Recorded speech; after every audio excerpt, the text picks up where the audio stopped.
Tonight is...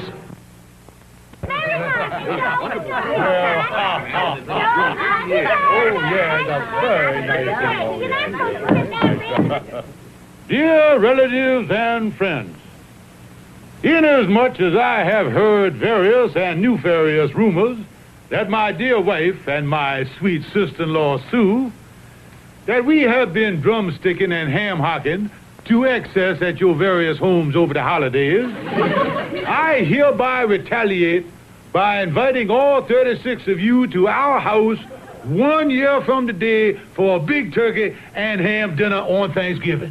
He's a jolly good fellow, for he's a jolly good fellow, for he's a jolly good fellow, which nobody can deny. Montgomery, why in the world did you issue an invitation like that? Look, a year from now, they will have forgotten the whole invitation. We haven't got the money to feed 36 relatives. Why, you big blabbermouth, you never should have had that second glass of clam juice. Which nobody can deny.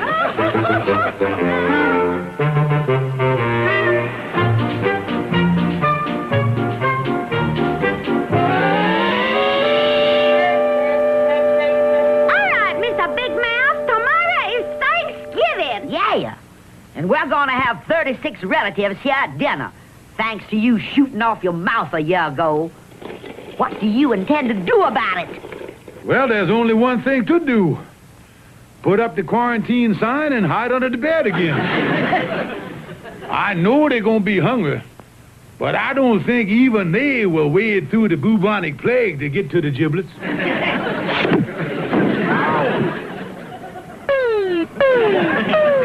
Montgomery J. Clarkson, I'm not going to be disgraced in front of all our relatives. You go out of here right now and come back with a ham and turkey dinner, or I'm going to take our marriage license and turn it into the paper drive. Now, wait a minute. I don't have the money to buy food for these 36 relatives. Then you better find it. 'Cause on Thanksgiving Day, this house is going to be filled with warmth and love and southern hospitality if I have to break every bone in your body to get it.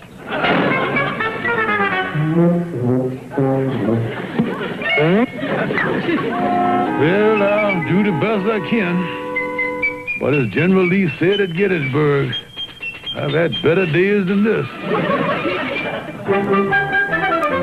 I need at least $50 for the dinner. And after all, there's that old proverb, what good is a friend if you can't jip him? Come in, it's open. Hi, Calvin. What are you doing up here anyway, Colonel? 'Cause I'm worried about you spending this gala Thanksgiving holiday season alone. You know, it made me sad. It did, huh? Oh, yeah, Calvin. Me and Maggie Bell and Sister Sue was talking about you only this morning. About you spending the holiday up here, all alone in your room. Well, come to think of it, it does get lonely now and then. Sometimes I regret setting those rat traps. But what are you driving at, Colonel? What am I driving at, Calvin? I'm inviting you up to my place for Thanksgiving dinner with all the gracious Claxon clan. Well, now, wait a minute, Colonel. But how much is the price? Well, what we call a season ticket, son, comes to about $50. I'd like to come, but all I got is $3.25. I'm afraid I can't afford your generous southern hospitality this year. Well, now, to tell you the truth, Calvin, I don't know whether we're going to have a dinner or not. I'm in a spot. I've invited 36 relatives for dinner, and I don't have the wherewithal for the grub withal. So unless I get some free food from someplace, I'm in big trouble. You know, Colonel, I saw an ad in the paper here this morning. Free food. Let me see where that is. Here we are. Yeah, give me that paper. Look at that. 75 pounds of free food, including ham and turkey, with the purchase of a $375 deep freezer. That's no good, Calvin. In order to get the free food, you got to buy the freezer. Yeah, you haven't got 375 smackers. Yeah, the trouble, wait a minute. I just noticed in the small print here. Here in the ad, it guarantee within 30 days of purchase, if the customer is dissatisfied, your money will be cheerfully refunded. Calvin, that's my angle on getting the free food. Come on, we'll get right down to the deep freezer store. You think this thing is going to work? Work is the greatest idea in the world, Calvin. Okay, but the last time you had the greatest idea in the world, we ended up spending the weekend as guests of the local gendarme.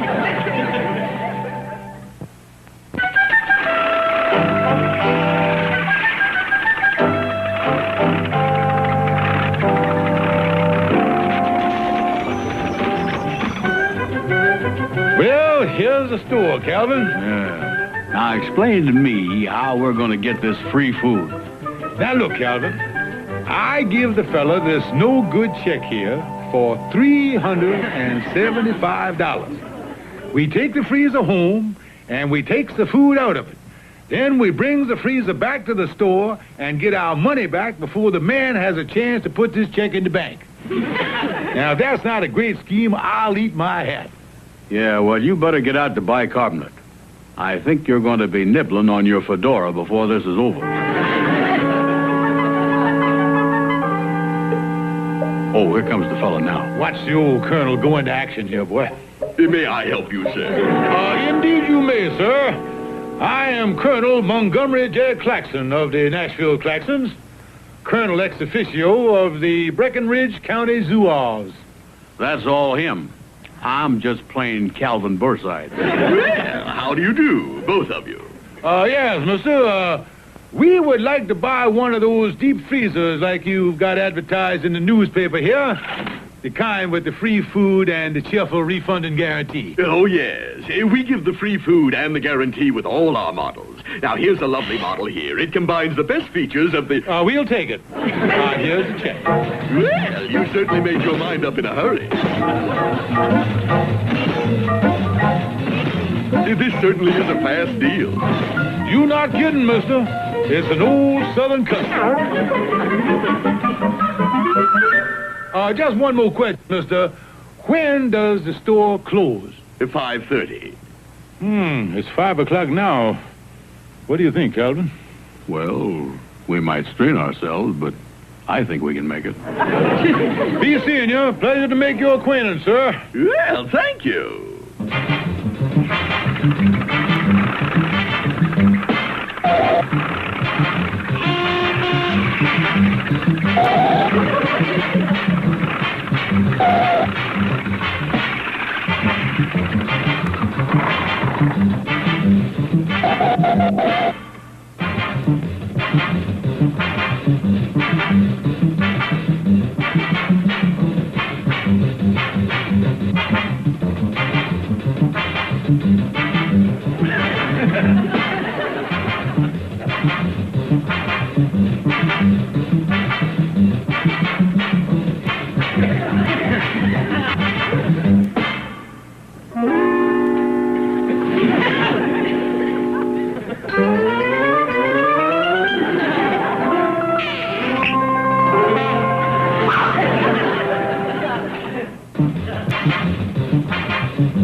Turkey in the straw, ha, ha, ha. Turkey on the table, rah, rah, rah.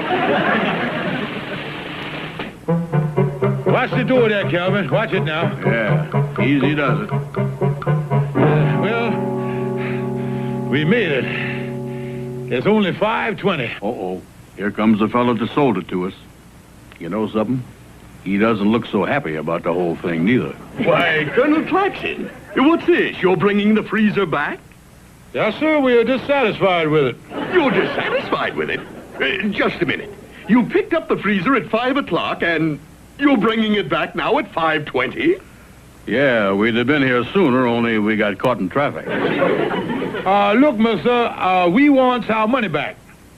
We are dissatisfied with the freezer. Just a minute. Let me see. You didn't bring the food back.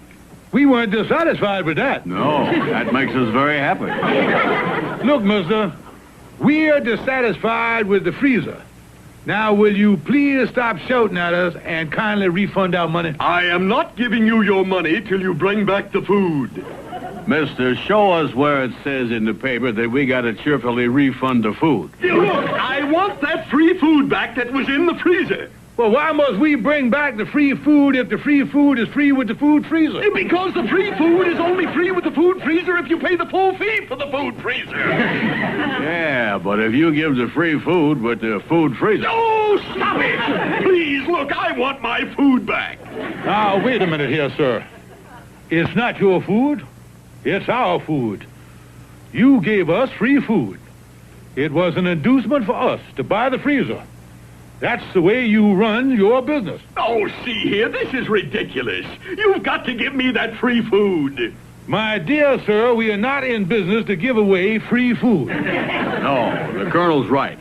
That's your racket. Yeah, if you want any free food, go out and buy your own freezer. No, I don't want any free food. And we don't want to give you any, so what are you arguing about? Look here, I've got to have that food back.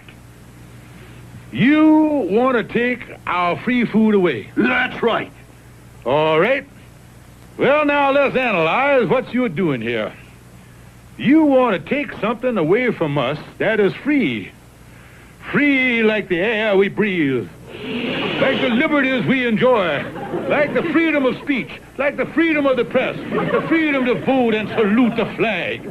Mister, no one can take away these rights from us. What kind of an un-American joint are you running? Well, now that you put it that way, Yo, what am I talking about? It's my own food. Look, I want that frozen food and that ham and turkey back here by tomorrow morning, or I'm turning this whole thing over to the police. You mean that you would bring the police into a thing like this? I certainly would. Well, that's all I want to know. I'll have the food back the first thing in the morning. Come on, Calvin. Looks like these guarantees don't mean anything anymore.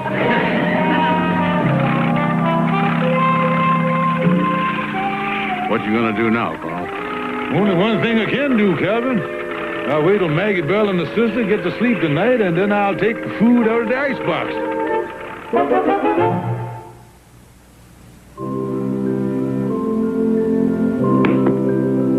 Isn't it wonderful, Sister Sue?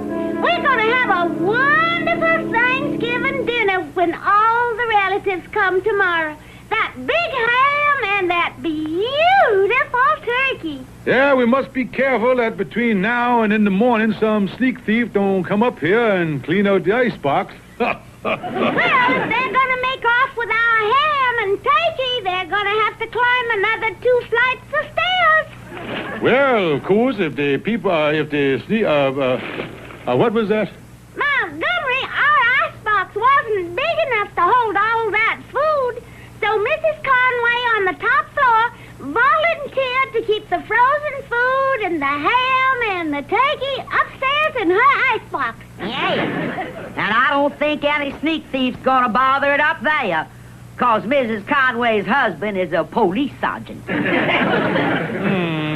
Excuse me, I think I'll go out in the kitchen and sharpen up the carving knife. Why do you want to do that?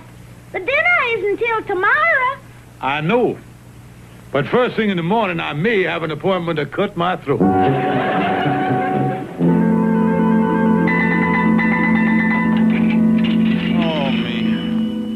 I gotta get that food back in that store by tomorrow morning, or I'm in a mess.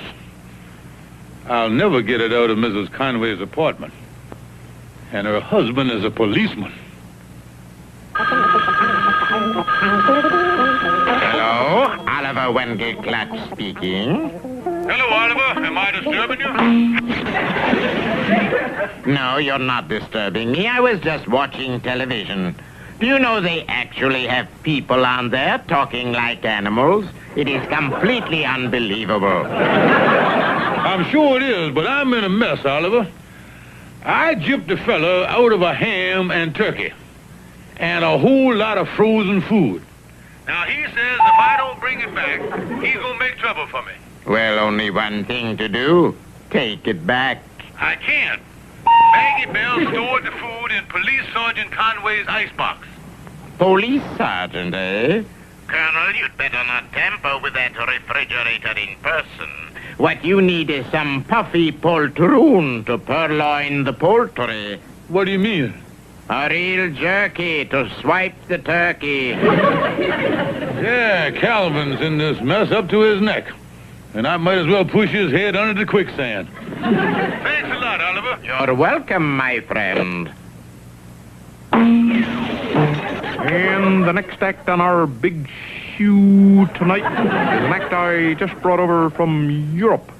Let's really hurt for 'em, big folks. Fifi the poodle and our performing people. How does he get away with that stuff?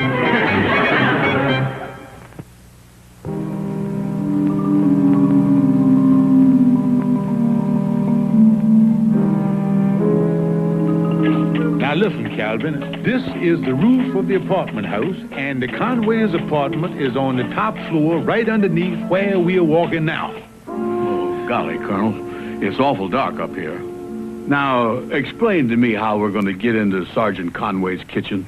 This skylight is right over the kitchen. We are going to lift the top up, and that'll give us a perfect way for you to get down in the kitchen. Now, wait a minute, Colonel. You started out with we and us. But somewhere near the end of that sentence, you past participled me up the creek again. I'm not going. Now listen, Calvin, let me explain the plan before you go off half-cocked like some Yankee. When you get down in the kitchen, I'm going to lower this basket down to you on the rope. All you got to do is to put the turkey and the ham and the frozen food in the basket, and I'll haul it up.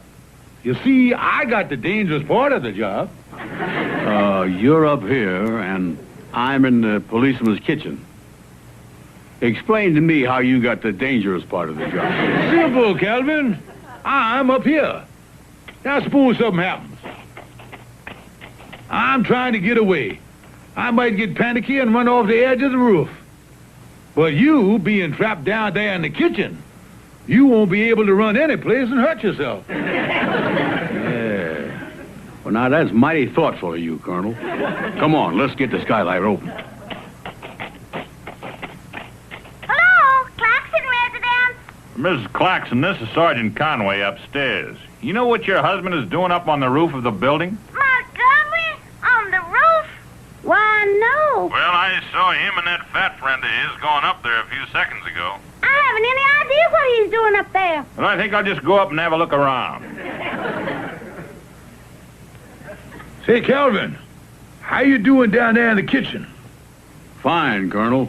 I'm just beginning to load the frozen food from the icebox into the basket. Just beginning? You've been down there 10 minutes. What you been doing? Making myself a pot roast sandwich. I wonder where he keeps the ketchup. Listen, you dummy, keep your mind on your business. You want that policeman to catch us? Yeah, I'll go out the back window and come up the fire escape. Boy, it sure is dark up here. Well, anyway, it's working fine.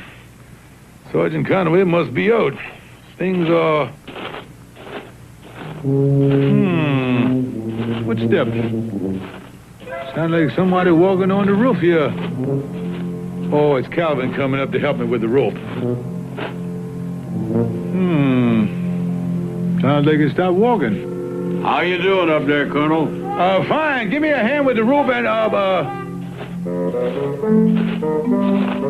that's funny. Calvin's feet are walking up here on the roof, but his voice is still in the kitchen. He must have left in an awful hurry. Yeah, that's what he did.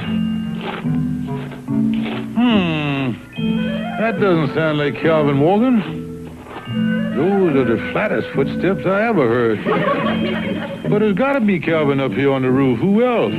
Colonel, I say, how are you doing up there? Calvin, where are you? I'm here. I know you're here, but are you here, or here, there? Colonel, I'm down here in the kitchen. Are you up there on the roof? Yeah, but son, what I wouldn't give to be home in bed right now. Sergeant Conway. Fancy running into you up here on the roof. Sunbathing, perchance? Claxon, what are you up to here on the roof? Me, nothing. I just, I went to, Claxon, I need an explanation. Well, I need one as bad as you do. You sure you're not up to something? All the way, Colonel, before that flatfoot Conway finds out what we're up to. Hey, wait a minute. There's someone down in my kitchen. Yeah, must be a sneak thief. My advice to you is to shoot first and ask questions later. Now, I'll get out of the line of fire before you start blazing away. I'll see you later. Claxon, I think we'd better go down to my apartment and talk things over. Yes, sir. Yes, sir. That's a good idea. Yes, sir. And the first thing I'm going to do when we get down there is call your wife. Call my wife? Tell me something, Sergeant. If I made a break for it, would you shoot me? Of course not. I thought I had a loophole there for a minute. I was going to run.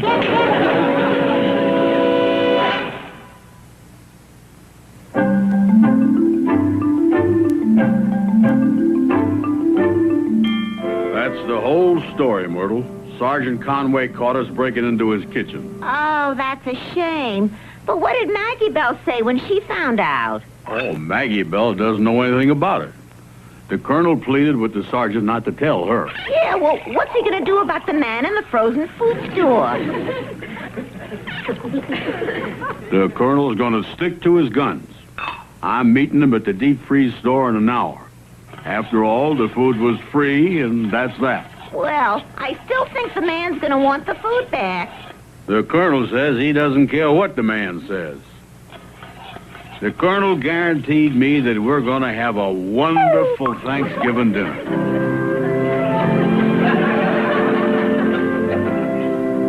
Have another slice of ham. Didn't I tell you, Calvin, we'd have a lovely dinner on Thanksgiving? I like the dinner all right, but the judge says we're going to have to spend 5 more days in this iron deep freeze.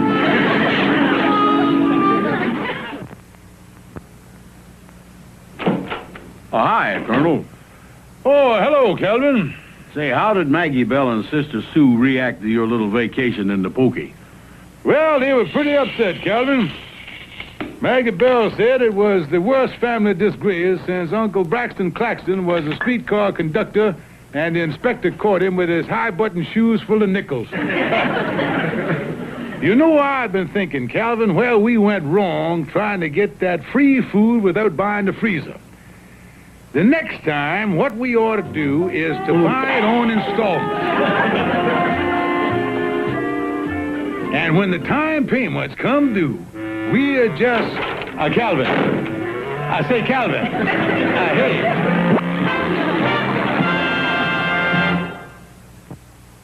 Calvin and the Colonel was brought to you by